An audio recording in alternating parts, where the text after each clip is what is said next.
હાલ ગુજરાતમાં કાળઝાળ ગરમી પડી રહી છે ને હવે જૂન માસની શરૂઆત થશે ત્યારે કહેવાય છે કે દક્ષિણ ભારતમાં ચોમાસાની શરૂઆત થઈ જતી હોય છે.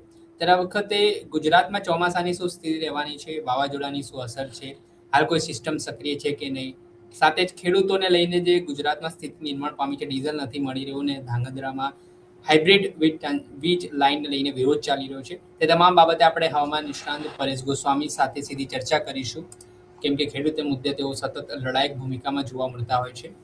પરેશભાઈ, નવજીવન ન્યૂઝમાં આપનું સ્વાગત છે. પરેશભાઈ, પહેલો પ્રશ્ન તો મારો વેધરને લઈને રહેશે આપનાથી, કેમ કે કાળઝાળ ગરમી પડી રહી છે, આકરો તાપ પડી રહ્યો છે અને આ વખતે આના લીધે ચોમાસું કઈ રીતનું રહેવાનું છે ગુજરાતમાં? હાલ કોઈ વાવાઝોડાની અસર ગુજરાત પર છે કે કેમ?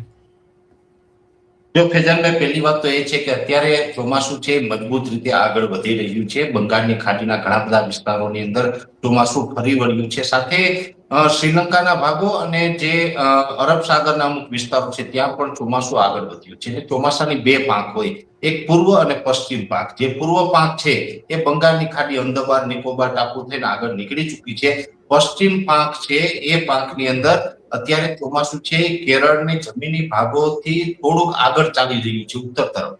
કેરળની અંદર હજુ ચોમાસાની સત્તાવાર રીતે જાહેરાત નથી થઈ. જોકે સત્તાવાર રીતે જાહેરાત કરવામાં પણ અમુક ક્રાઇટેરિયા હોય છે અને સત્તાવાર જાહેરાત કરવાનો સંપૂર્ણ હક છે સરકારી સંસ્થા પાસે છે, જેને આપણે હવામાન વિભાગ કહીએ છીએ, આઈએમડી, ઇન્ડિયન મેટ્રોલોજી ડિપાર્ટમેન્ટ. હવે એની અંદર ક્રાઇટેરિયા એવા હોય છે કે પહેલા તો ત્યાં ટોટલ 14 સ્ટેશન નક્કી કરવામાં આવ્યા છે. 14 સ્ટેશનની અંદર એર્નાકુલમ હોય, તિરુવનંતપુરમ છે, તિરુવલનેલ્લી છે, રામેશ્વરમ છે, કોચી છે વગેરે. એ 14 સેન્ટરમાંથી 50% કરતા વધારે સેન્ટરમાં સતત 2 દિવસ સુધી 2 મિલીમીટર કરતા વધારે વરસાદ પડવો જોઈએ.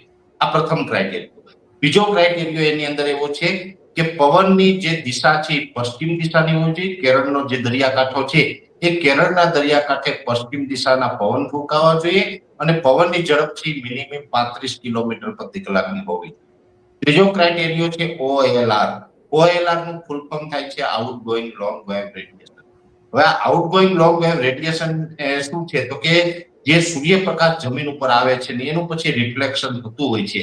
એ સામાન્ય દિવસની અંદર 300 આસપાસનું રિફ્લેક્શન હોય, પણ ચોમાસું બેસી જાય એટલે રિફ્લેક્શન ઘટીને 200 કરતા નીચે આવી જતું હોય છે. એને કહેવાય છે આઉટગોઈંગ લોંગ વેવ રેડિયેશન. હવે આ જે ત્રણેય ક્રાઇટેરિયા પૂર્ણ થાય પછી ત્યાં ચોમાસાની જાહેરાત થતી હોય છે. આ વર્ષે જોવા જઈએ તો ચોમાસું સામાન્ય કરતા 4-5 દિવસ થોડું વહેલું ચાલી રહ્યું છે. કેરળની અંદર આમ તો છેલ્લા 4 દિવસથી વરસાદ પણ પડી રહ્યો છે કે જે 50% કરતા વધારે વિસ્તારની અંદર સતત 2 દિવસ વરસાદ પડવો જોઈએ એ ક્રાઇટેરિયા ત્યાં ફૂલફિલ થઈ ચુક્યો છે. OLR છે એ પણ ડાઉન થઈ ચુક્યો છે. અત્યારે સ્વાભાવિક રીતે વરસાદ પડતો હોય, વાદળછાયું વાતાવરણ એટલે રિફ્લેક્શન ઘટવાનું છે. એટલે OLR તો આમ પણ વરસાદ પડે એટલે ફૂલફિલ થઈ જતું હોય છે. એટલે OLR છે એ પણ ત્યાં ફૂલફિલ થઈ ગયો છે. હવે ખૂટે છે તો માત્ર પવનની ઝડપ.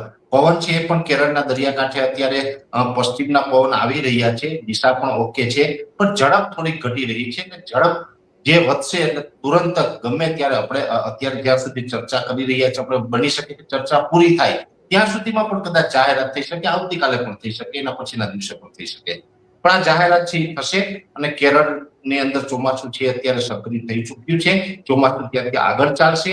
હવે સમય કરતા 4-5 દિવસ ચોમાસું છે કેરળની અંદર વહેલું પ્રવેશે. એનો મતલબ એવો નથી કે ગુજરાતમાં પણ ચોમાસું વહેલું પ્રવેશે. ગુજરાતની અંદર ચોમાસું છે એના નિયત સમયે જ આવશે. ગુજરાતની અંદર ચોમાસાનો નિયત સમય છે 15 જૂન.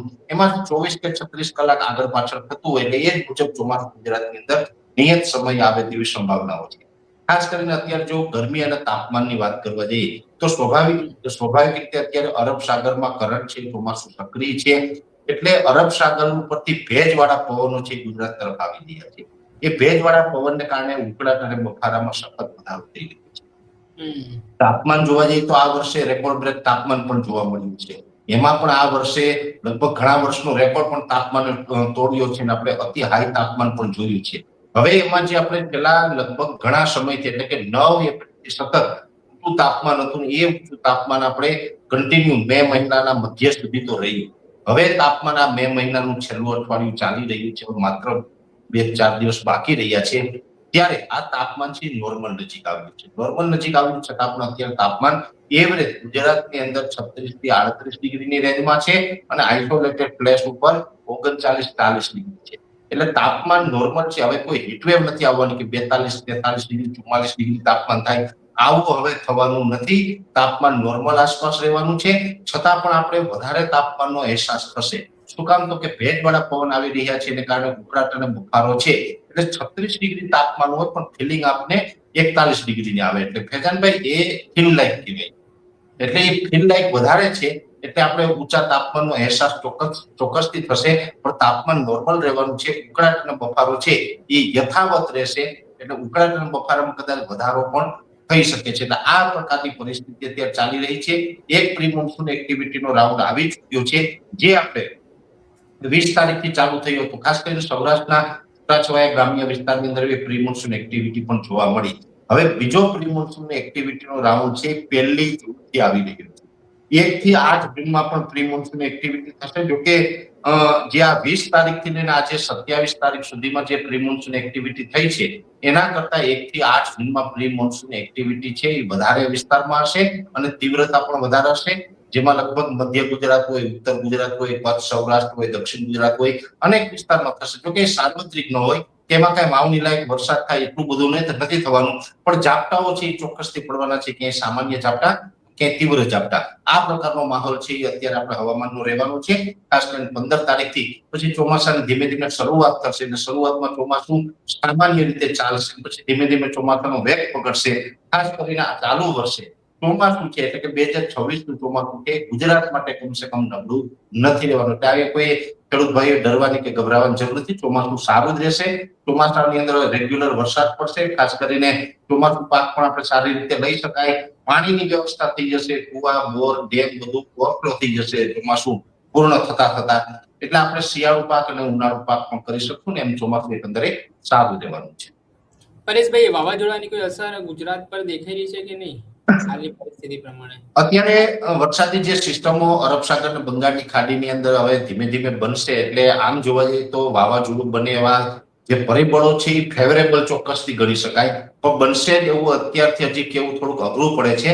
પણ એક ચોક્કસ વાત છે, જો કોઈ મજબૂત સિસ્ટમ બનશે તો સાયક્લોન સુધી જઈ શકે છે. કેમ કે દરિયાઈ તાપમાન છે એ પણ પોઝિટિવ છે. સાથે ભેજનું પ્રમાણ છે એ સારું એવું છે. એટલે હવે કોઈ વરસાદની જો મોટી સિસ્ટમ બને તો એને સાયક્લોન સુધી લઈએ એવી શક્યતાઓ છે. ખાસ કરીને અરબ સાગરની અંદર જો સાયક્લોન બને તો ગુજરાતને ડાયરેક્ટ ખતરો હોય છે. તો આપણે ગંભીરતાથી એની નોંધ લેવી પડે. અને જો બંગાળ